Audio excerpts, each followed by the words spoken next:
Yep, it is time. It is time. I have never done this actually. I have never had a conversation about Mary Immaculate with someone from Mary Immaculate. Koja kwanza, acha tuambie watu who we are, what we are here for today. So, welcome to episode 6, Conversations with Clarity. And I think, guys, I will have to work on an intro because I can't keep counting. Very soon, I lose count. So, yes, leo tuko Milele Beach. Shout out to Milele Beach Hotel for gracing us with this beautiful facility, this beautiful scenery. So many label pale, so many label hapa kwa maji, and of course, courtesy of Milele Beach Hotel. So today I am joined by an amazing lady. Her name is Shannon. Shannon Karibu. Thank you so much. Let me correct you, Kidogo. Ebu correct me. Yes. I like to go by Gadhigia nowadays. By who? Gadhigia. The name I saved on the phone. Yeah. Gadhigia is the name. Or Gia. Gia is okay. I think I like Gia and Gadhigia. Okay, fine. Gia Gadhigia. Yoyote. Vile tu utataka. Guys, umesikia? Gia Gadhigia is here. Yes. Clarity is my name. And yes, hapa leo we're talking about boarding school trauma.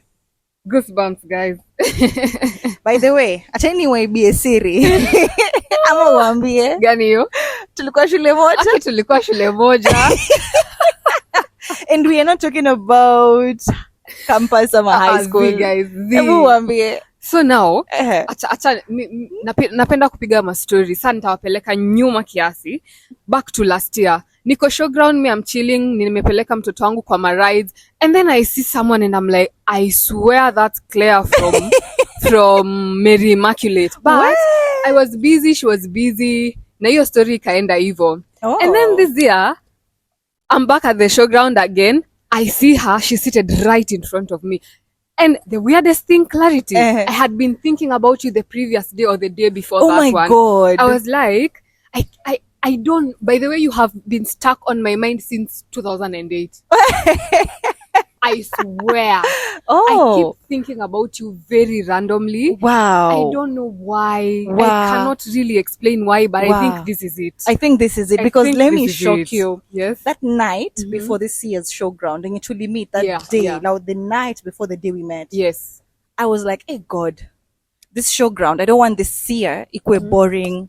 Okay. Doesn't just do something. I need a miracle. Show me a sign. Give me a sign. I don't know. I need to see an angel. I need a miracle. I need to meet somebody. I don't know. Just do something. Then, guys, I just be chilling pale kwa station yetu ya kazi yo. And then I just hear, I know you. I'm like, eh?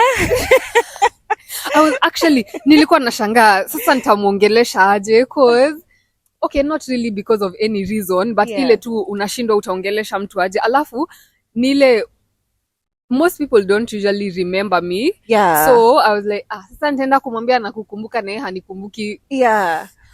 So I was nakumbuka uligeuka ukaniangalia and I was like, she's looking at me. And then I said, hi. I know. I was looking at her and I was wondering, but this she has a jewelry store. Yes. And then I was watching her do something with her jewelry, but I didn't see the jewelry, guys. I saw, nilikuwa na file. So nikakaa nikajiuliza, wait, uni boss lady mgani amekuja show na anakuja kufile kucha hivi. As in, I'm like, she literally thought I was filing my nails, but I was making jewelry. I'm a jewelry designer. Yes. So I was making a neck piece from brass. Yeah, I check see out. that. Wapatie pages zako pale. Yeah, I am Gia_masterpiece. GIA_masterpiece on Instagram and TikTok. Yeah. Awesome. I'm happy to have you. Oh my goodness, I'm so happy to be here. So happy to be here. Hapa tunafungua roho. Leo ndio hiyo siku. Umepata nguvu? Are you well fed? Yes. Waiting among the reasons I am here fashionably early. Fashionably early. Guys, let me tell you, when we talk about boarding school trauma, I don't even know where to start because remember Nime mentioned this was neither campus nor high school. So we're going back to primary. Mary Immaculate. Girls boarding school Muiga. Yes. For the longest time kidogo, we used to live in Nyahururu. So alafu ocha kwetu ilikuwa Nyeri. So ukitoka Nyahe ukienda Nyeri unapita hapo. For like 2 years. Iyo gari ikipita hapo, I used to turn. I used to turn ndio iende nisione hiyo place. Yeah. I couldn't look at that school. Oh, gosh. I just couldn't. Oh gosh. I couldn't. You know, the first question she asked me when she saw me at the showground is, "Are you okay?" I'm like, bruh, I'm healed. I survived. We made We it. had to figure it out. We had to figure it out. Gosh. So, hebu tuambie experience yako. Take us through it. There's so much to speak about, but maybe I can. Well, according to my parents, they say I am the one who wanted to go to boarding school, but I didn't want to go to boarding school. I wanted to go to a different school because shule yenye nilikuwa, when I went to class 5, they brought different teachers, and there was this head teacher. He was so merciless. Alikuwa anatuchapa vibaya sana, and I didn't like that. And I was used to my parents listening to me. Yeah. So they did listen. But for some reason, they picked Mary Immaculate. So for me, Mary Immaculate felt like such a betrayal from my mom. Wow. Not because amenipeleka shule ninachapwa, but because of other things. Kuchapwa not so much. Juu hata wazazi walikuwa wanatuchapa. Discipline ni muhimu. Pia wazazi walikuwa wanatuchapa. Yeah. Kuchapwa not so much. But vitu kama kuoga kwa communal bathrooms, vitu kama nini ingine, kuoga na maji baridi. Hizo nilikuwa nashangaa. Did my mom ask? Because my mom ni wale watu kabla akupeleke shule. Atafanya investigations. Atakuja akijua hii shule iko hivi na hivi na hivi na. I was like, mama wangu nipeleka shule naoga na maji baridi. Nyeri, unaona Mount Kenya pale. You know, every time I tell people where I went to school in primary, I used to tell them, for those who have interacted with Nishai Wambia, the school I went to, uko class, unaona Mount Kenya. Una venye mnaona beach hapa Indian Ocean. We used to see Mount Kenya. There. Tukienda parade assembly, it can get so misty and foggy. You can't even see who's next to you. Teacher on duty kwa assembly parade, ama ndio headmaster uko sijui ma principal uko wako pale. You can't even hear or see them. If you can see somebody who's next to you or hear them, imagine when you're Kopal, it used to get so cold, so white. It's just you in clouds, I think. I know. And when you told me you were from Mombasa, that I didn't know. Nilijua juzi. I was like, oh my goodness. Walitoa mtoto Mombasa wakampeleka. Bruh. Oh my God. How I ended up in that school is another story on its own. Mi huwa nenda Nairobi, ninarudi nikisikia kama ninataka kupata sijui ni ugonjwa gani hiyo. Juu ya baridi. Azle aki walipeleka mtoto wa Mombasa. Tulikuwa tunapanda 20K sako usiku, like direct. Direct. Tunafika Nyeri. We go to a hotel, a restaurant. I have a mixture of tears and laughter at the same time. Tunaenda kwa restaurant, tunakunywa chai, tunaenda kwa toilet ya restaurant, tuna change, tunavaa uniform. Then we go to Mathai supermarket in Nyeri. Yes. We go do our shopping over there. And guys, that's not even the end of it. To me, that was good because I'm still spending time with like my mom. Unajua, absolutely fun because you're like, in a few minutes, this will be gone for 3 months, and not in the best way. Yeah. Because the moment umeingia kwa hiyo gate hivi, tulikuwa tunapita ile station ya stima pale, moyo inaanza kudunda. I had a spot now from Nyahururu sasa to Nyeri. There was like a place nilikuwa naona my whole heart sing, everything just. But do you know that affects child psychology when your kid knows that's where I'm going to school, but they're not happy or excited about it? Don't you think that's going to affect somebody? It does, because how is learning going to be an enjoyable or memorable experience? Exactly. You know? Exactly. Hey guys, so nilikuwa nafika hivi gate. It doesn't end there. As in, they literally had to check everything you've bought. Yeah. Uende dom, utoe box, ukuje, wakuangalia. Confirm kama uko na petticoat 2. Petticoat, kamisi guys. Udema, don't say this body. Mimi najua hizo bodies tulikuwa tunavaa kamisi guys. Bruh, that's cool. That's cool. Z. Hey, sasa tukaenda shule But you were years ahead of yeah, me. I was 2 years ahead of you. Imagine. I was in class 8 when you ulikuja Class 2008. 6. Nilikuja class 6. Yeah, Class it was 6. I think it was, 2008. I think. Eh. Well, mimi siwezi sahau because class 8 2008 it never really goes away. Eh. Anyway, I joined in 2006. I was also in class 6 when I joined. Wow. Na mimi nilijoin first time. I even remember the date. Okay, well, I have it. Nowadays I have it confused because it was either the 12th of January or the 14th of January. Yeah, but see any other, either 12th or 14th. I was fine when I joined. Everything was fine and I kuni hit vile ilikuwa ina hit watu wengine because mtu mwingine saa yenye tu mzazi ameanza tu hivi kuenda. Oh, it was tears.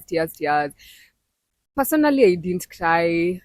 I was trying to think about it in the morning. Was it because I wasn't going to miss my parents? Ama how come I didn't cry? Because I was very much okay. You know, my mom was also worried about me getting homesick. The first day I had the word homesick, I'm like, what's that? Yeah, hata mimi nilijulia huko. So you tell me, so I'm like, bruh, Ebu just go back. Me, I'm okay. You know, I'm very adventurous. Like, yeah. go do you. Social lipa fees and everything, bruh. The only thing I didn't like about that place is the torture. Mimi studying away from home is not an issue. Yeah. But nipeleke shule poa poa like in a Compuera, girl, Serrare, you know, Lockwood. But no, you take me to a committee. Okay, I don't even know what to call it. Guys, just tell us your worst experience. My worst experience, 2007, class 7. What happened? It was right before night preps began. So I don't know whether you remember, there's this thing that used to happen. It wasn't the thing.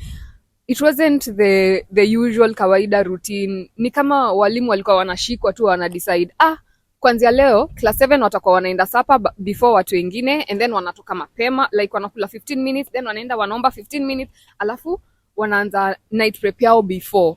Yeah. Okay, I think nimesahau hiyo part. But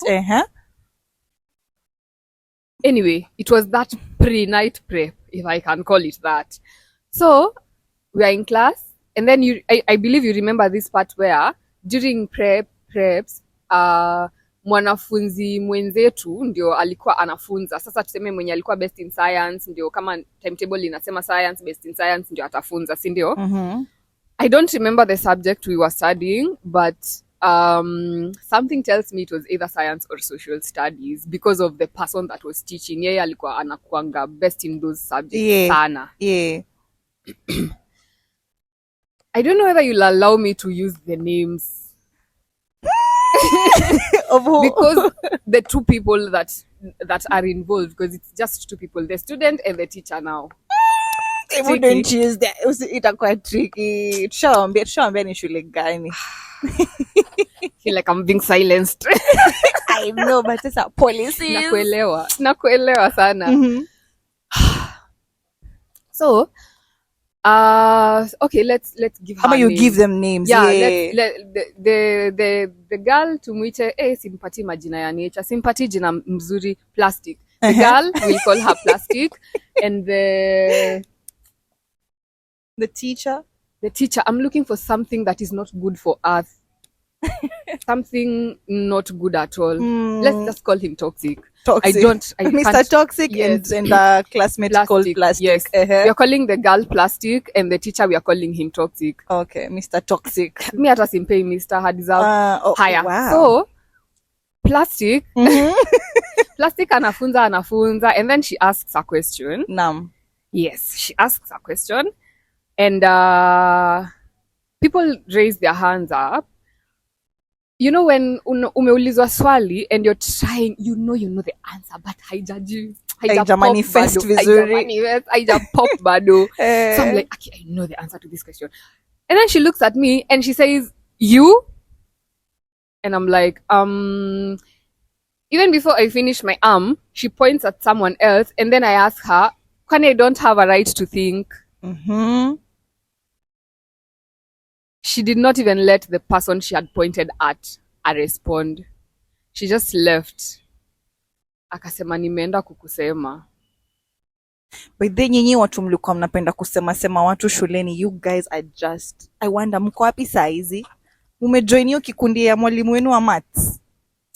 Akina kwanza these two people please, akina toxic. So akaenda kakusema. I wonder how you people are right now, not even where. Anyway, akaenda wakarudi. Sasa Mr. Toxic ndio alikuwa on duty. Jehova. Yeye ndio alikuwa anazurura. Hebu mdescribe, ninamjua. Alikuwa mweupe. Unakumbuka ile siku tukiongea showground, kuna mwalimu mimi nilitaja. Mnono mweusi anaka oval. Huyo mwenye alikuwa na kichwa jina. That teacher was the worst. Kwanza venye simu za touchscreen zilitokea. Oi. I'm glad I wasn't there. I don't know why, but I am. So alikuja nayo nini shuleni, alikuwa anashinda hivi nayo. Ndio kila mtu ajua kuna touchscreen.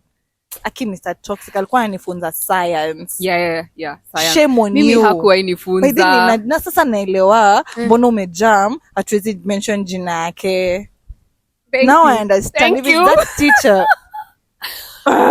The best part is he never taught me ever. Bruh, you're lucky. I know. I'm so lucky. Continue. Anyway, Mr. Toxic walks in. Na viboko vyake obviously. Alikuwa atembeaga na viboko mbili. Hajakuja kufanya sijui therapy, young girl you should not. He knows what he was there for, and akakuja na viboko vyake akaingia. I don't know whether he asked anything. Oh yeah, I think aliuliza ni nani huyo anaongea vibaya or something of the sort. Bruh. And of course akaambiwa ni mimi.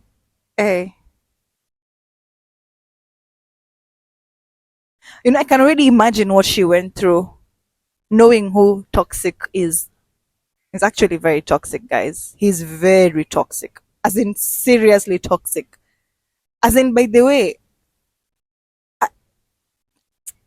you know, when are you still breathing on this earth? You know, when people say certain traumatic experiences, after you've been through them, your brain kind of forgets them or something. After that day, ilikuwa second term hapo katikati. Yeah. Kutoka hapo hadi mwisho wa class 7, I literally see darkness. You literally, that memory gets wiped out. Kutoka hiyo siku hadi vile class 7 iliisha, I remember like two things. Because why would you even beat someone's child to that point? Why? And you're a man, fully grown, matured, with muscles and fat, and you're strong, and these kids, to class 7, tusichana tu konde tudogo. Wacheni nisimame mnione tena. Angalieni size yake. Natoshana hivi, guys. Na she's an adult now. So imagine in class 7 alikuwa anatoshana aje. Na wewe ni mwanaume mbaba mkubwa mzima. He was very huge. Big and huge. And unampigaje to that point? You know, these are things that... The only thing nakumbuka about that kichapo ni ati hakunigonga kichwa. That's the only thing nakumbuka. Let me tell you guys what Mr. Toxic used to do. It was a girls' school, boarding school. Ona venye mezo ya maboy wanachapwa nyash. Madem tulikuwa tunachapwa nyash. Okay? Viboko nono. Sawa? Tunono. Na mnaambiwa, unakumbuka ile building ya class 8? It was a building, now on the top floor, corner. Laleni hapo. Nalazwa hapo. Na yeye na light skin mwenzake. Sijui tumuite tu light skin. Light skin mwenzake. Toxic mweusi kama kaa. Alafu light skin mweupe. Then they beat you. Mmeambiwa mlale chini, wanapita na mafimbo wakiwakanyaga miguu. That's what I wanted to say. Walikuwa wanapita hivi nje. Tumelazwa hivi, you guys, in line tumelazwa hivi. Hawa ni sisi. And then they are just pitying. Anapita akikugonga hivi, alafu wanarudi. Na ujue ni wawili. They step on your legs, beating your nyash, your girls only, and they step on you going back and forth until they're satisfied. I'm like wondering, what does it take to hire teachers? Do they go for mental therapy? Do they go for checkup to check if they're psychology? Are the boarding schools that we have in Kenya right now today, do they experience the same things? Because at a discipline, there's no level that allows that kind of abuse, because that was pure abuse. I was thinking about that scenario ya kuchapiwa huko juu the other day, and I told you I was doing this thingy where I was exposing alleged pedophiles on my TikTok, yeah? Okay. And I was thinking to myself, there has to be something about it that they were enjoying. Yeah, because I used to have, there were 2 kids who were top performers. The ones you mentioned. Yes. Parents, mama yao, single mom, alikuja akaleta fujo, and she wanted to even bring CNN to that school for an exposure. Yes, it was bad. Those kids walikuwa nashinda. Sistake alikuwa class 5, mwingine 6. Walikuwa number 1 kwa streams zote. When you were in class? I was in 7. Oh yeah, yes. I had left. I was in 7. But I'm sure labda nilikuwa mdogo alikuwa class 5, mwingine kwa class 6. Walikuwa number 1. Class 5 number 1, class 6 number, as in sistake class 5 number 1 stream zote, class 6 number 1 stream zote. But then the mom we met now like home. Kumbe they are family friends. Kumbe these kids are also complaining to the parents. Kumbe mama, she works with KTN. She wanted to do an exposure. After she asked me, oh, this is kina nani wanasema, nikamwambia hey, ni ukweli, because this is, you know. So it got to a point where they had to be transferred. She did an undercover. She went there like unannounced. Kuangalia what happens during. Akaleta fujo, but then they had to go. Okay. Because it was either that or they get exposed. And Mimi, if you ask me, I'd rather they had gotten exposed. Me too. The problem is not the facility. The problem is whoever is in that facility. The people that are there. That's why sina shida kumention shule. Shule iko sawa. Facility hajatukosea. The good, ama sijatakani, the good thing is the school does not even exist as maybe Immaculate Girls Boarding School anymore. I don't know the name, but I was told by someone that it's a mixed school at the moment, na imeanzia class 1 to class 8. So before ilikuwa imeanzia class 4 hadi class 8. Acha nikwambie, mimi sina shida na location. It was a very beautiful place. I had a problem with the administration, and those are the human beings. And then there was an English teacher alikuwa anatuchapa. Ona hivi venye tumeketi, tunachapwa hapa. Thighs. Like describe. Alikuwa choir leader. You remember her, I think. She said her name started with a G. Tumwite choir master. Ameokoka, msifu Bwana. It was like that. Bro, tulikuwa tunaambiwa songesheni viti nyuma, desk mbele, anakuja anapita na nyinyi kwa thighs. And you know it's crazy that in this generation we're living in size. Niggas are like, nyash, thighs. I'm like, if you know what mine have seen. The things these nyashes. I swear, mkiona napiga pale leg day kwa gym, na glutes. As in, I'm sure even the nyashes are like, hey, tumetoka mbali. You are lying. Yo, she used to make us. Oh my God. Na mkisema nini, unajua kama mtoto ni chopi. Beating, you can never beat a kid to excellence. Yeah. You will never beat a child to excellence. In fact, everybody is blessed differently. Yeah. It's up to you to identify their strengths. Yeah. Mimi hunge nikosa na badge ya English, Science and CRE. Really? By the time ulikuwa transfer, hunge nikosa every time visiting. My mom, I'll be running to her. You know, we used to run to our parents because umewa miss, mko like uko tunateswa blah blah, but you're happy to see somebody who shows you love. And kids understand the love language. I mean, I thank God, because where we are looking at in the childcare landscape, in Kenya right now, I'm sure kuna policies zinatengezwa. There are things people were looking at, because ilifika mahali kuchapo ilitolewa. You remember? Yeah, but unfortunately, we are the ones who suffered before these things were corrected. And the thing is, it's still not like gone. There are some places where they, because bro, I remember, and this is no attack to religion. I believe in Jesus Christ. But tell me why a nun would give weird punishments. Manze tuko class 8, umeenda break vizuri, umekula slice zako 2 na chai, umerudi daro, you want to study, because pale kwa blackboard kwa top left corner ama ni top right corner, whichever. Umeandika days. Every day mnaendaga pale na duster. Mtu anaenda na without fail, like 360, sijui 200, sijui what, 100 and sijui what days to KCP. Right? And of course to freedom, because bruh, I don't want to come back here. I would not even want any sisters. Oh my goodness. Anything after I'm the last. If this was those generational curses, imeisha na mimi.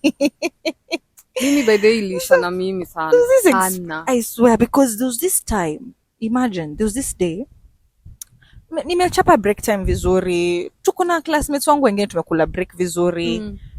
We're back in class now. We are like studying, waiting for the next lesson. The only thing as a class that you could have done there is just to read, revise all through.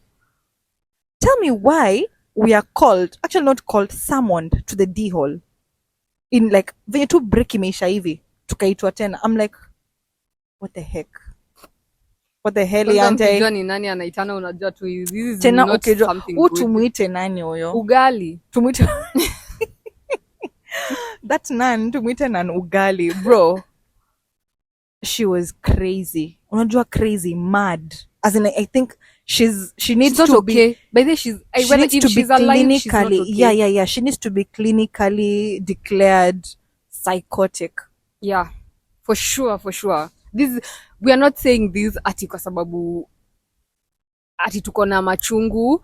It's because we've grown up and thinking about it. There is no way she's okay. There is because no way. Myself, mi hata si mzazi, siwezi fanyia mtoto wa mtu hivyo. Unaona? Mimi si mzazi, so wezi sema because you're a nan, you're not a mom, you have no motherly instincts or human instincts.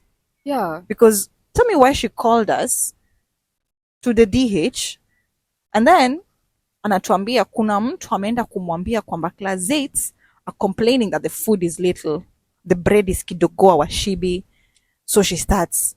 She's a gaslighter and a narcissist and a manipulator. Which food is little guy? Mimi nilikuwa najua kumaliza guys. Imagine ati ati kuna mtu ameenda kusema mkateni kidogo, sijui amecomplain. Sasa guys, you see, wisdom, because I think she has no sense.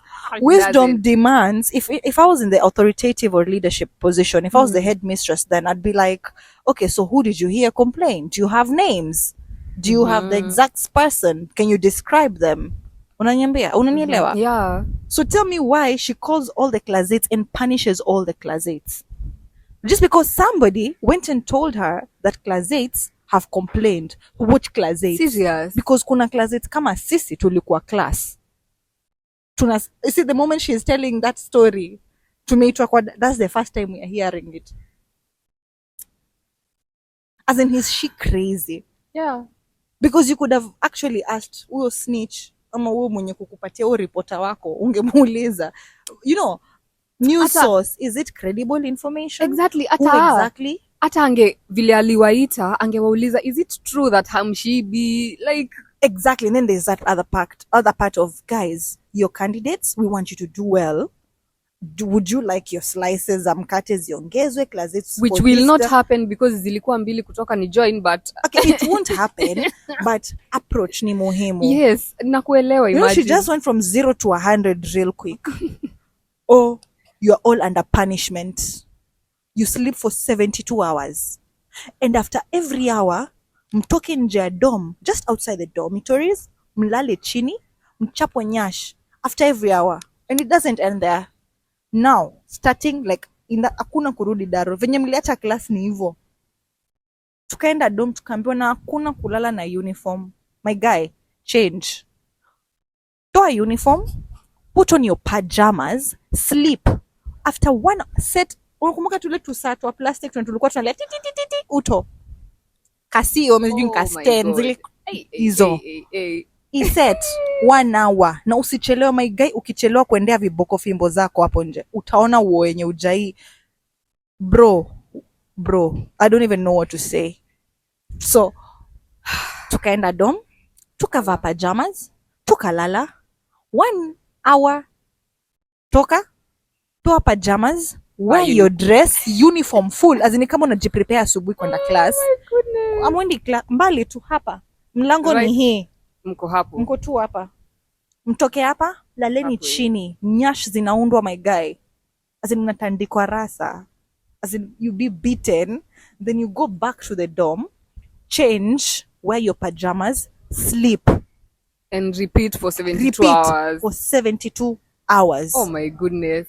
Okay. What sort of punishment is that? We had a similar one when we were in class 7, but sisi either nimesahau ama hatukuwa tunachapwa, because I don't remember the kuchapwa part, but I remember we were told to sleep either a whole day or 2 whole days. I don't quite remember, but it was either a full day or two days.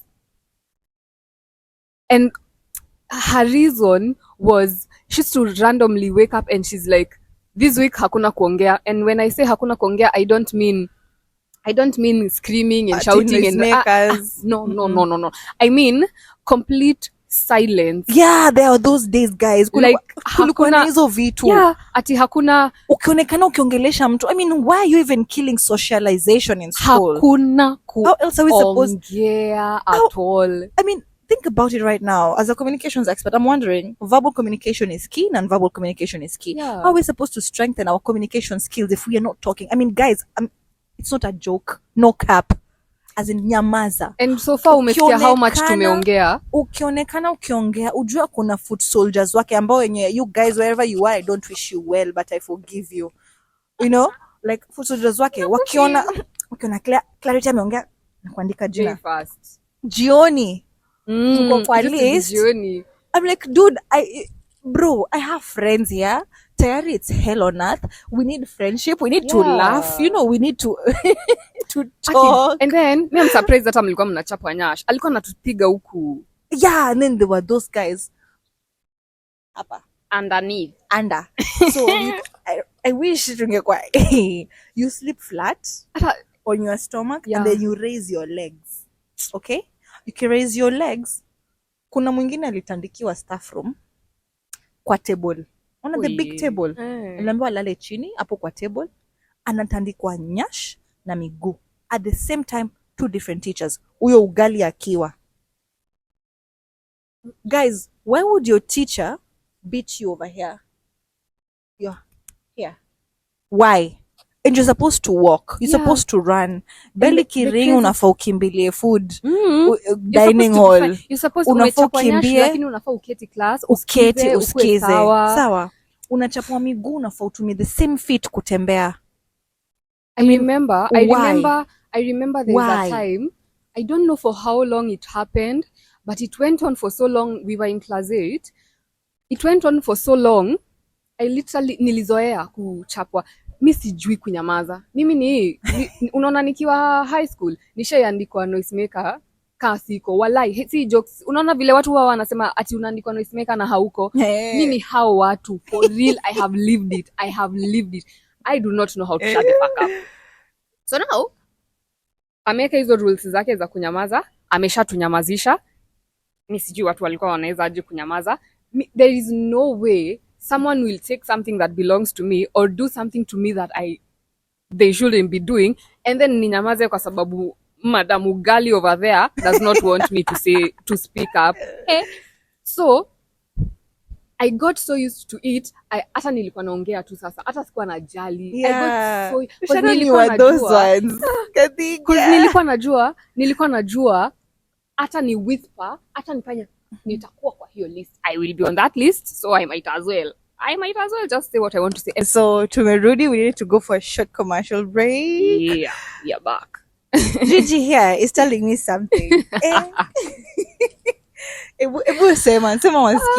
So when she joined the school, I think just because of who she is, she disrupted normal programming just by her existing, you know? Oh gosh. And people were really talking about her, and most people in that school walikuwa na wivu. Most people walikuwa na wivu. So I don't exactly remember people saying good things, but also I used to keep to myself a lot. Yeah. Because when I joined the school, I noticed, hapa hata see everyone for himself. Ni wewe na wewe peke yako. Hata huyu Mungu wao, because they were Catholics, and me, that's actually where my questioning for religion happened really double when I went to that school. Yeah. Anyway. So I'm telling Clarity that I just noticed her sweaty hands. Guys, yeah, bana. And And I'm always with a hanky or a towel, and you never see me do my face or blah blah blah. It's always for the hands. Hey, sister, I'm telling her.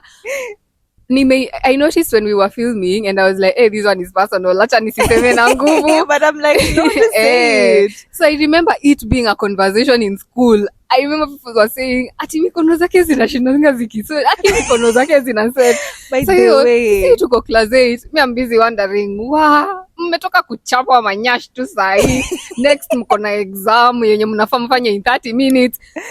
but you're here talking about Mnaongelea mikono za mtu. sweaty hands. I mean, come on, bruh, guys. But it's good to confirm. I don't know. Yes, it is. You know, as a kid, if you're not strong, I think that whole scenario, that whole thing, that whole experience prepared me for my adult life, because I would tell you, PS hizi haters wako wengi, as in everywhere. You won't find everybody who likes you. Yeah, definitely. So if you think about hating on me, I need you to know, actually umeconfirmiwa hapa na a former schoolmate that yes.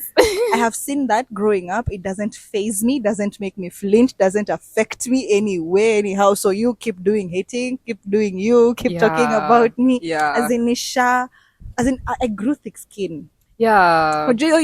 Kuongea mtu vibaya. And then funny thing is, it never affects who God has destined you to be. Definitely. It never affects your purpose. It never affects you, because you kuniongelelea. I was still the best in English, bro. I was still the best in science. I was still the best in CN. I was still like, the tops, bro. If she made such an impact on me, na ye mwenyewe hata okay, she said I looked familiar, but it's just because tulikuwa shule moja, but hakuwa ananijua. Mimi sikuwa best in. I was those people.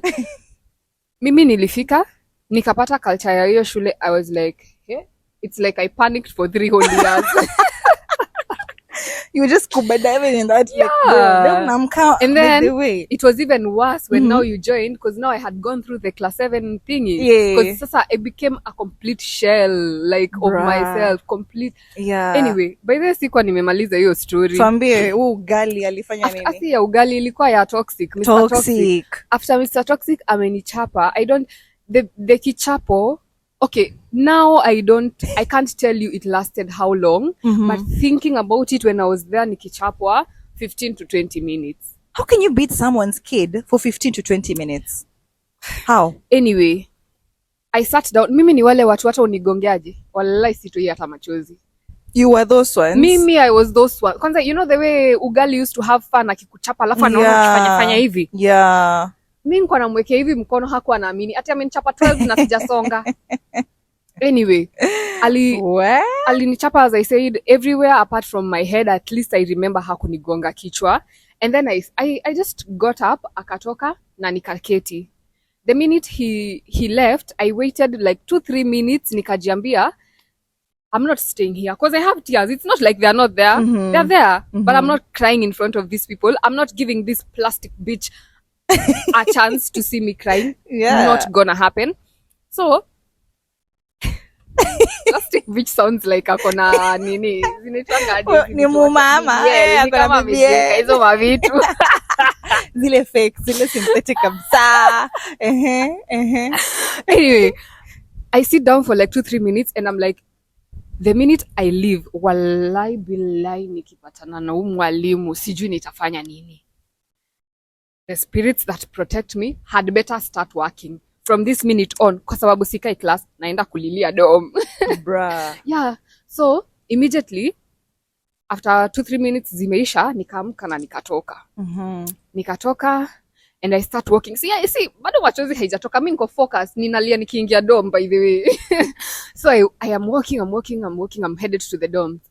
Oh, guess who I patana with? Oh. This mama that used to be the matron, like the dom person. The one who used to wear this orange jacket. And then she used tall. to look like some cartoon. Alikuwa naitwa. Let's give her a name. Bruh, give us a name. Udongo. Sawa. Tumwite Udongo. aipatana with udongo na alikuwa anajisikianga, alikuwa anajisikia madhemi, sijui shida yake ilikuwa gani, alikuwa anajisikia sana. So she sees me going towards the dorms and she knows I'm supposed to be in class. Anajua niko class 7, so anajua ninafaa kukua class. And she looks at me and she asks, na ni wapi unaenda wewe msichana? And immediately I'm like, silly, na ni lazima nijitoe kwa hii ngori, kwa sababu pia yeye anaweza amua kwenda kuita teacher on duty, na teacher on duty ndio amenifanya nikue hapa sahi. So I tell her, ni kitabu yangu imeisha, ninaendea ingine kwa dorm. And then I pitted and I was like, hey, your answer imetoka wapi? I am smart, I must be a genius. Yeah, because she just continues walking and then I continue walking and then I go, and the minute my nyash patanas with that floor, because I didn't sikukalia kitanda yangu ilikuwa ya jaws, like sina hiyo time. Bruh. The minute I landed on that floor like this, sijui kanishailia hivyo walai. Oh yeah. I cried. Sikuwa naamini ninafaa kurudi hiyo class. You know those moments when people say you wish the earth could just open up and swallow you? It was one of those moments. And then when the minute I finished crying, I was like, I have to time so that our watu wengine wa class 6 wakitoka ni prayers, because wao sasa walikuwa prayers. Wakitoka prayers wasipatane na mimi nikilia. Ndiyo. Lazima ni time. Yo. Lazima nijitime, guys. Tidy up. Lazima nijitime vizuri nikuwe nimemaliza kulia. By the time ninatoka hapa, mimi sikai kama mtu ako na mashida. You know, sikai kama mashida zako. Alright. So mimi nikajitime faster. I finished crying. And it is from that point on that I don't remember anything. Because I don't remember going to class. Bruh. I don't remember sitting We down. have an unexpected guest. I don't remember sitting down. I don't remember carrying on with that night prep. And I don't remember the rest of class 7, apart from two they were not very significant, but zilikuwa ni ile mmefanya exam. It was a math exam, I remember. The reason I remember it ni kwa sababu sikuwa nimemaliza hiyo exam by the time ilikuwa inaisha, and you know that was definitely a crime punishable by death. Sikuwa nimemaliza exam, and for some reason when the results zilirudi, normally I wasn't the best at math. Nilikuwa napatanga 66, 72 hapo. I had a 58. I was like, 58 na sijamaliza. Enyewe mini genius. So I remember that one. And the other one I remember is this time there's this teacher. Huyu itabidi umemkumbuka, sijui tutamdescribe aje. Tutamuita nasikia kumuita one leg kwa sababu alikuwa na weird walking style, but haikuwa na anything to do with any of the, alikuwa tu anatembea. You know the way when you walk it's like this. Sasa yeye alikuwa anatembea. No, that was just anakaa familia. Alikuwa mweusi. Alikuwa anafunza English na social studies. Jina yake ilikuwa imeanza na letter N. And then apparently he was funny. Apparently. Ninasema apparently because kila mtu alikuwa anacheka, but mimi sikumbuki nikiwahi cheka jokes zake. Alikuwa nimemjua, ashaikuwa class teacher. Class guy. Wako? I think if we're talking about the same person. Alafu after N it was J. Yes. Oh my God. Aki umepitia.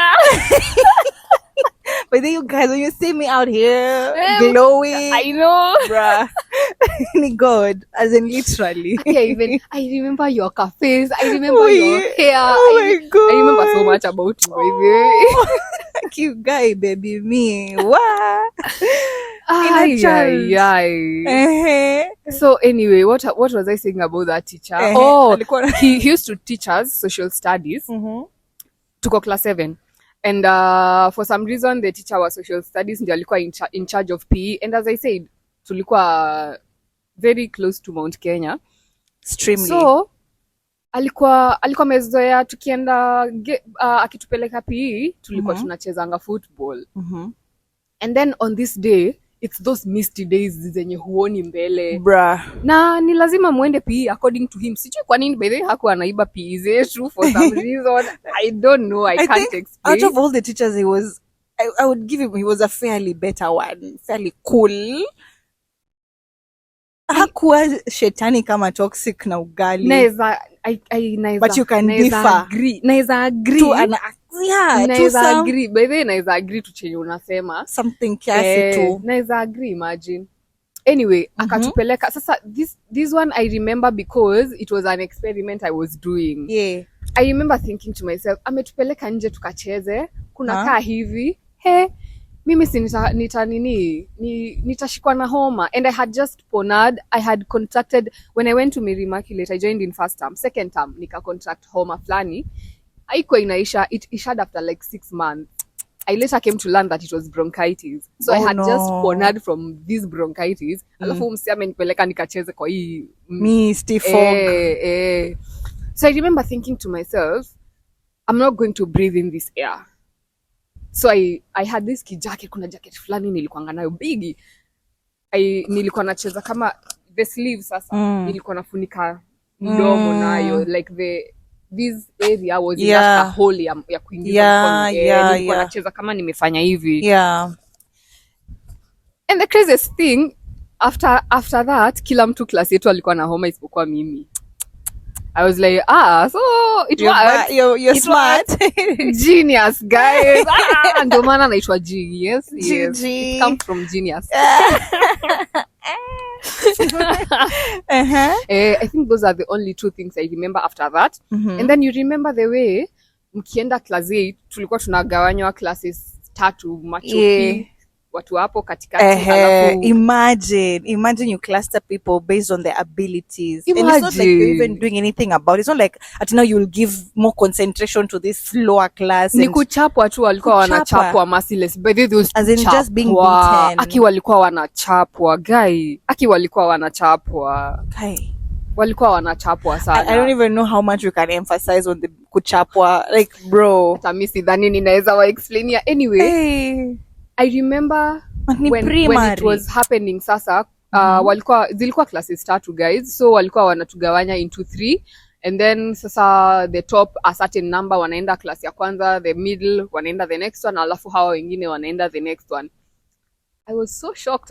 I found myself in this first one. I was like, genius. I was like, class 7 yangu nakumbuka kuna time hadi nilijipata sijui number 56. I was like, hey, I'm glad hii ni exam ya katikati, si yenye ninaenda kupelekea mamangu at the end of the term. I know, cause I was not there. By the way, I was not there. Bruh.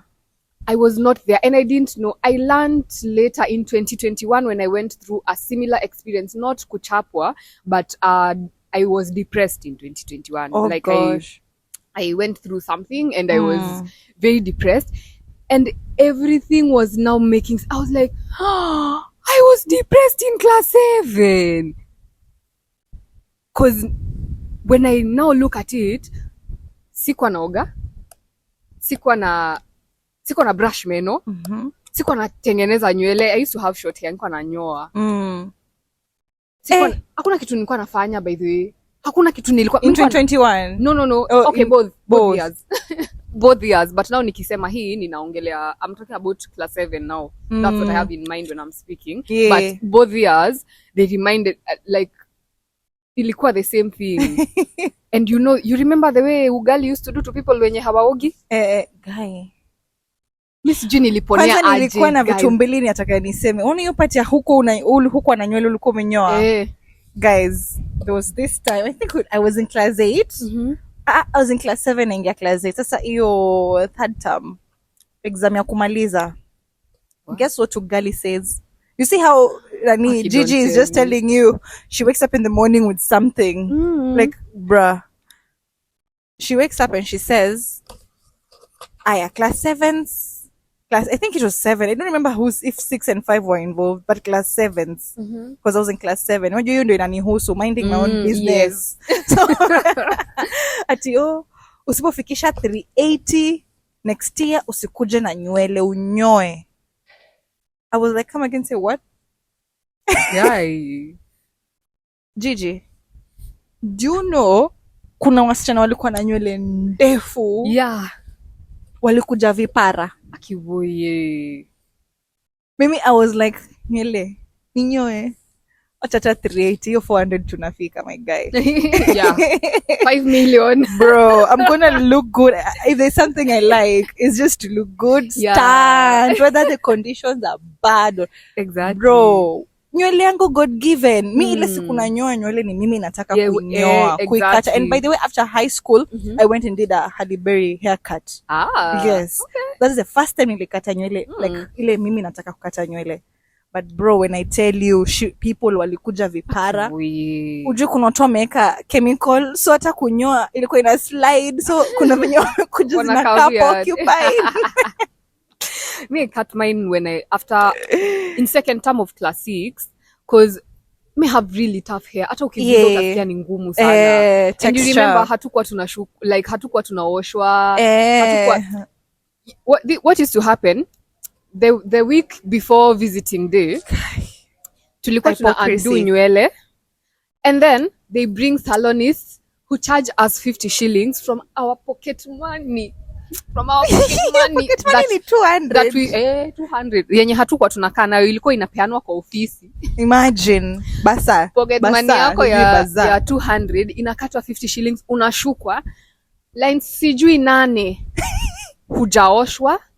Yani hiyo nywele haijafanyiwa anything. No. So you can imagine kutoka ile siku ulitengenezwa nywele, alafu ni midterm sasa, you can imagine the uchafu, you can imagine the kushikana, and then na hiyo baridi ya uko na maybe mapii kusweat, kula kushinda na Marvin the whole day.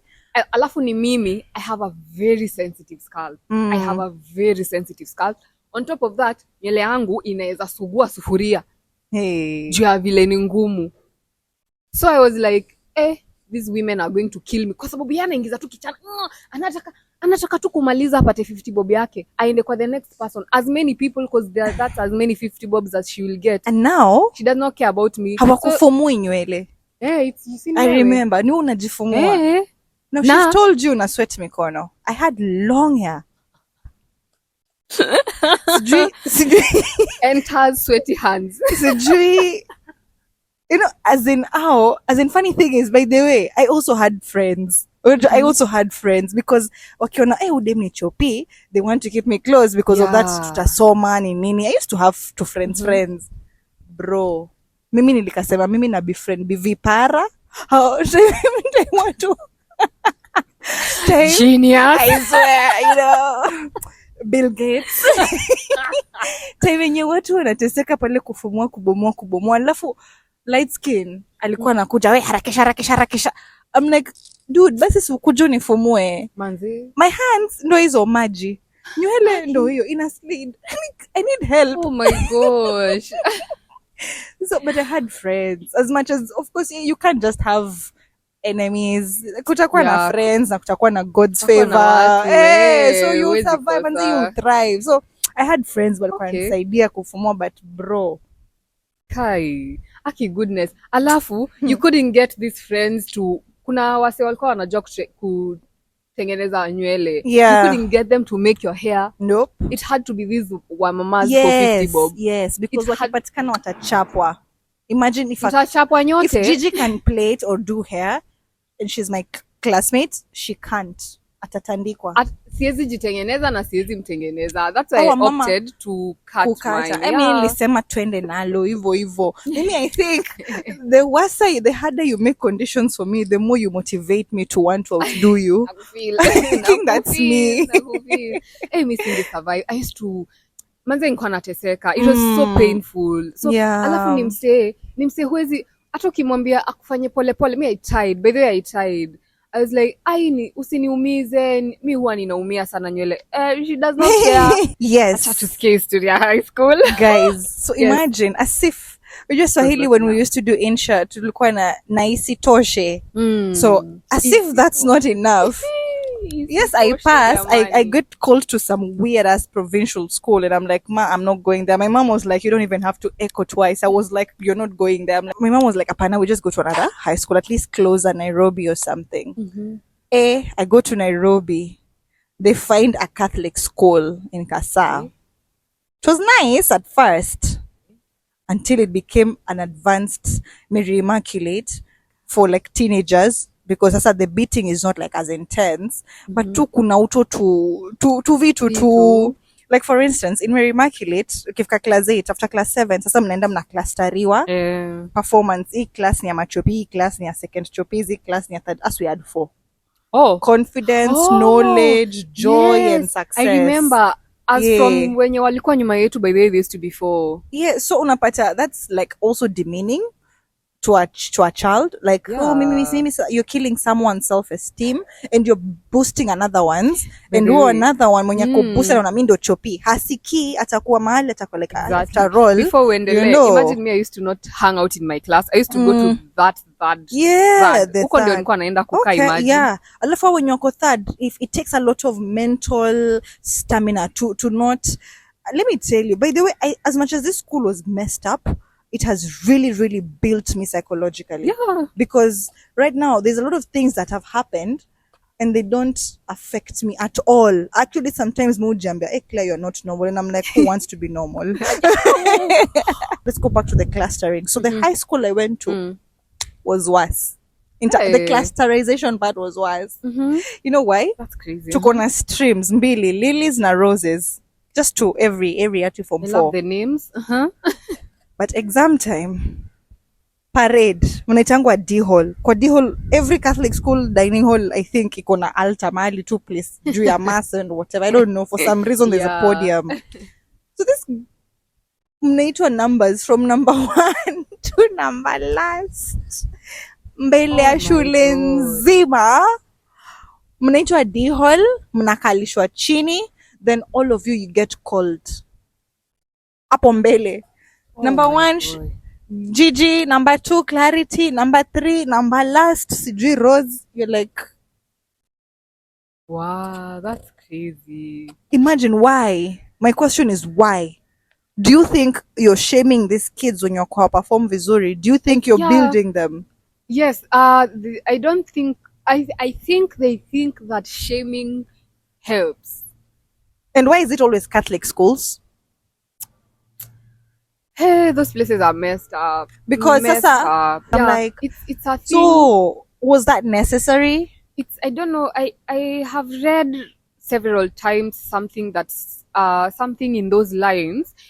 Vile watu walikuwa expected, people who used to be academically walikuwa wazuri. There was so much expected of them. It's like I don't know, it's like it has a negative effect. It kind of works in the opposite. Like if you talk huko nje, you stop becoming that person. I think as a child, you're still growing. So if adults around you overbuild your ego, it's destructive. And if the same adults diminish your ego, it also can be destructive. What they should tell you is this: yes, you're a top achiever, but you can do better.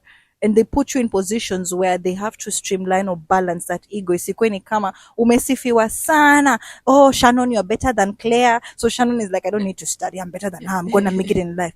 Claire is like, oh, so you think you're better than me? She can either decide. And you see now, not every kid will go that way of, okay, fine, I'll do better. There's another one who will harbor resentment. It could be self-destructive. So I wish there was some sort of balance and really good care, sensitive care when it comes to children, and especially building their mental health at an early stage. There's a thin line between abuse and discipline through beating children. There's a very thin line. Because I felt like growing up, those teachers really took advantage. Yeah, that was abuse. There's not a single teacher mwenye ninaweza sema. I know, I can imagine. There was a day I got late to go to class. In class 6, I was unwell. So nimetoka mchangwa nini pharmacy ama sijui where Kule kwa matron. dispenser huko kwa matron huko kwenye mnapewa madawa. Painkillers, Panadol. Bro, I was given antibiotics that I go to class drinking because I was late because it was a nun, it was a sister who was giving medicine administration. The matron was always a sister. So sijui alikuwa maombi na sijui wanaomba nani because come on, the state posters of your hearts, bro. Anyway, so she comes, she gives me antibiotics. Nimeshikilia hivi nakimbia class. By the time nafika daro kuonyesha mwalimu nimetoka pale kupewa dawa. Imemelt. Evidence gone. Ushaona antibiotic. Oh my goodness. Ay. How lidu? Nimwambia Azinza hizo niojo sasa nikaogopa, kuna joto nimekimbia, nimesweat. So I'm like the teacher was like, just get in. Oh my goodness. I used to even use like a hanky and they had to be really thick towels kuandika hivi because you couldn't tumia fountain pen. Yes. My book would smudge if I don't. Okay, guys. Do you know, some people thought it was cool. They started copying me. I'm not surprised. There is a girl, when we were in class 6, she was in class 7. Yeah. And then when we went to class 7, she rudiad. So akakuwa class 7 na sisi. Manze kurepeat, bro. Imagine me kurudia na ni the same school. Hata tusiende huko. Just to, I don't know whether it was a developmental thing. I don't know. Alikuwa ananyonya vidole. Oh yeah. Her left hand. She used to nyonya this. Oh God. Sasa vile tulirudia alirudia sasa tukamfikia tukakuwa class 7 pamoja. Yeah. She became friends with some chick and then that chick akaanza pia yeye kunyonya vidole. And she kept it up. We went to the same high school and bado alikuwa ananyonya vidole. Walai. Okay. So I totally understand. Ukisema someone thought it was cool kuandika hivyo. Like people were totally understand. Wanachukua hadi towels. I'm like, guys, I would like to write without using this. How are you guys thinking this is a swag? This is cool. Unajua? Hiyo ni skill. Unafaa upate job automatic. Ukiambia wase nilikuwa naandika na employ me. Yo, we used to have exams. Is it my KWDs, Kenny West Division? KWD, I remember. Oh my God. Jog the memory. Those sci-fi movies are Semwa. You're like, yes, KWD, Kenny West Division. Yes. Makes a lot of sense. Bro, those papers. Na majesmas. I remember. Every exam, the light skin and the toxic and the choir leader wanakuja class. The choir leader became a bitch. Imagine she was so chill me when I was there, but she had just joined. So anyway, when that happened, Kenny West Division, tunakuwa tunakuja after every exam, the teachers would come. Au wenye nimetaja wanakuja light skin, toxic na choir leader. They come number by number. Number 1, kama umeanguka, the word was toka bere, like come forward, march forward. When you go forward, oh my God, you start getting beaten. As in, kama wewe ni nani unaanguka swali ya board mass number 1. So number 1, number 1 ukianguka wala ilikuwa vita. But then he went on until number 50.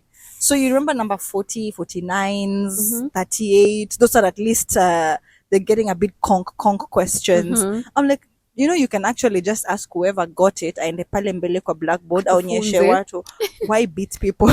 Unachapwa na huonyeshwi, by the way. Si ati unachapwa alafu anaenda kwa board anafa. So ni wewe unafaa you find your colleagues, you find your classmates when you're wamepata. But now the normal days without exams, now he teaches normally. And let me ask you whether you guys used to do what we used to do. I remember si umesikia nikisema we used to have exams that we used to do in 30 minutes. Oh yes, there was those ones. One day exams. Si ati 30 minutes from now uko na exam. Hapana. Siku moja, exam zote 6. Every 30. Exam 30 minutes. Yes, we used to have, and they were surprise. Yeah. Seti unaambiwa kesho mko na one day exam. By the way, walikuwa wanaamka nyinyi mko night prep. Walimu na karatasi. Guys. Na by the way, she says night preps ni kuamka ile ya 4. Yeah, tulikuwa tunaamka 4:30. 4:30? And you wake up at 4:30 and you're supposed to be in class by 4:45. Bruh. So sisi tulikuwa tunaamka 4. Kumbuka maji, that place is cold. Metal bucket was the thing. Hakuna kuenda pale na plastic bucket. Hakuna kutumia deodorant, perfume or lotion. Ni Vaseline, Those ones were petroleum banned jelly. when you were not there. They were banned when you were in class 7. They were banned when we were in class 7. Mimi nikienda tulikuwa tunaenda hadi na perfume. Okay, those that could afford. You Personally, guys. hatukuwa tuna afford. You guys. But zilibaniwa tuka. What happened? Ati asthma. Ati kids, people with asthma. No. They were banned in class 8 when we were in class 8.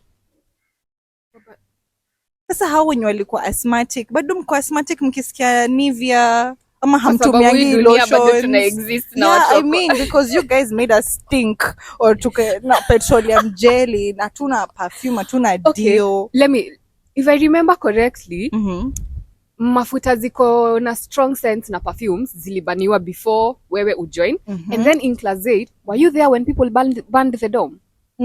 You were there. Hapo ndio sasa kila kitu hadi akina jik, hapo ndio zilibani. We were told you cannot even have nail cutters. Imagine setting time on a weekend for people to go downstairs to the offices to cut their nails using shared razor blades. Oh my god. Thank God I used to bite my nails. Same. I still do. Because ukijikata, that was could be very it was infectious. Horrible. It's anyway, very dirty. People banned the dormitory class. Walikuwa class. I was in class 8, so when you walikuwa class 7, they decided there is no way we are waking up at 4:30. And they were best friends. And it's tuition time. Tuition time, watu walikuwa wanaamka 5:30. But tulienda tukapata this tumwite Maka. Maka was the principal at the time. Ameamua hatuwezi endelea kuamka 5:30 tutakuwa tunaamka 4:30. Class 7 ni nani? Hapo walinibamba. They used to annoy the living everything out of me because they used to snitch on the slightest. Yani they're the ones, unaona vile tumeongelea kuandikwa noisemakers, ukiongea huyo madhe akisema tusiongee, au ndio walikuwa watu wake wa kuandika noisemakers. Foot soldiers. Yeah, au ndio walikuwa foot soldiers wake. So for some reason wakamua watachoma dome, but they were smart enough to ban the domes za watu wenye hawakuwa shule. So tuition ilikuwa ya class 7 na 8. Yeah. So walichoma class 6 dome. 4, 5 na 6. They thought that we were going to go home. Hey, rekegwere. Yeah? Rekegwere mani. Hakuna nyumbani tulienda. 1, 2. Hakuna 5:30 tuliamka. Tuliendelea kuamka 4:30. Imagine. Just guess tulikuwa tunalala wapi? I remember. You remember? I remember. Tulikuwa tunalala kwa dining hall. Dining hall, mattress kwa floor, and it's cold. Tunaweka mattresses kwa floor. Tunalala, and then oh my god. Such a sad story. It was so traumatic. Such a sad story, by the way. Usione watu hapa. The school I went to now, they had this thing yenye ukiambia mtu ulikuwa Immaculate, they used to now, when we went to high school, watu walikuwa wanaita Ima. So people would ask you, hey, umetoka shule gani? And you'd say Immaculate. Guy, ulikuwa Ima. There was such a big deal. Yeah, there's a hype about it. Totally understand, because way they used to hear stories. You're like a hero. Yeah. Like, bruh, you survive. And then the craziest thing is, tulikuwa tunaendanga wase kama 30 kutoka Immaculate, tunaenda hiyo shule. So tulikuwa wengi, stories zilikuwa mingi obviously. So boarding school traumas. Hey, boarding school traumas. Have you ever had these conversations with your parents? Yes. How do they go? My dad was pissed. Infuriated. He was like, na mbona ukuniambia na mapema nikutoe? I'm like, by the way, hata sijui.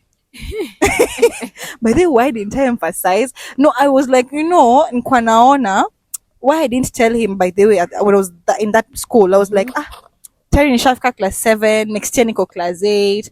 Kwanza sasa pressure kutafuta shule ingine. I'm already finishing the primary stage of my life, so I'm just going to high school. So what I'm going to do is, let me just vumilia.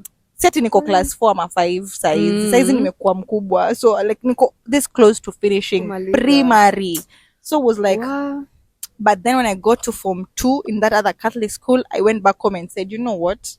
Nah, see By mass. then, nah. By the Catholic every day, nah. I'm not doing this. I'm not doing this. I'm sorry. As in, they're like cousins. Like, wako na Yeah. similar Watu characteristics. walikuwa wanatoka Mary Immaculate wanaenda Our Lady of Lourdes. Shida yenyu ilikuwa gani? Ay, surely. Ama nyindo wale class 7s, foot soldiers. Akiwalai. Because I was like, bruh. And then I was like, nilifika from I was like, no, you guys take me to another provincial school that is not a religious Yeah. Catholic. So I went to a nice school, a Oh, better one, uliswalewa? national one. Actually, I mean like government school from Haya. private sector to public. Yeah, yeah. And I had so much fun, by the way. That That's was good to know. from Email. 3 and 4 was like, thank God. Yeah. Thank God. As in, wow, freedom exists. Yeah, I know. Like, you guys can actually have lip gloss. Ati you can wake up at how? You guys can actually, do your hair on Yeah, Saturday. yes, hata Mnaweza sisi, shukana, hata sisi. kushuka was the word. Mnaweza shukana mpakane mafuta, mnaweza osha nywele kwa jua. Okay, What just- the yeah. heck? I'm in heaven. Freedom, heaven. I know. And It then was you total can complete even heaven. sijui do makeup during the weekend. Mnabeba Weekend used to wear eyeshadow. jewelry on weekend. You could wear Yeah, you could do makeup. I'm like, bruh, where have I been? Alafu kitu ingine, mna canteen. Ah, yes. The one from 1 and from 2 kukuwa na canteen. This one was like kuna canteen. Canteen. Ni wewe nayo. Making up for all By the the years you shout out missed hiyo out. shule nilikuwa form 3 form 4 that is as in you guys are amazing. Hiyo shule I'm so glad you can nilijibamba. say that about it. I I'm can so say that glad about you can. school. Yeah, But these ones, especially that Ima one, bruh. hey, you guys. I was really looking forward to high school, but I had a horrible experience. Wow, I think high school should be a different day. High school should be a different day. But High school should all be in a all, different day. why we're talking about boarding school traumas is I just need you guys to understand that if you're a parent, kindly be sensitive on the school that you take your kids to. And for Yeah. those who are not yet parents but are headed there, akina sisi, ma Gen Z, ma millennials, wenye bado mjakuwa wazazi, if you're ever a caregiver or under you have custody of a certain kid, please mtreat vizuri hata kama si wako. And Because you can't just take yourself out of that situation. yeah, na kama You don't hauna have- roho safi, wejito, just by the I came to realize there's 2 types of wickedness. There's the person who's wicked, they've submitted to wickedness. Yes. They know they're wicked, they want to be wicked. In fact, they're even witches. They literally wamefanya covenants. They're like, I am a wicked person, I am not changing, wicked is my way. Yes. Then there's that one who's not wicked, but because pia hana Mungu ndani yake, because he or she is not letting the Spirit of God do work in them, guess who? They are open. They're an empty shell. So the enemy is greedy. Yeah, the devil is greedy. So the devil will use you whether you like it or not. No, unapata, you're Okay, I doing understand bad what things you to mean. people, and then after your episode, you make sure you're like, Uji, like what? I did that. Someone is older than you, like, and even a decade older than you, and this is a female, and you're a female. I'm like, are you supposed to be somebody who should be leading people? Or exactly what is your purpose in this life? Yeah. And then you're like, no, I won't even ask you. I'll ask whoever created you. Then I get the answer, the revelation. I'm like, tungesema. It doesn't bug anymore, because there are Yeah. people who've submitted their souls to damnation. As in, honestly, they already know they're wicked. They just want to be wicked, and that is who they are. And there are people who don't know they're wicked. They don't even know their heart. They don't even know they need therapy. Yeah. So after Yeah, some those time, maybe exist. that revelation comes maybe by talking or experiencing. Watakuja tu wapatane na mtu mmoja waambie, stop it, you're being bad. Or something happens. Something happens, yeah. And then they're like, wait, oh my God, this is what I've been doing. I've been hurting people.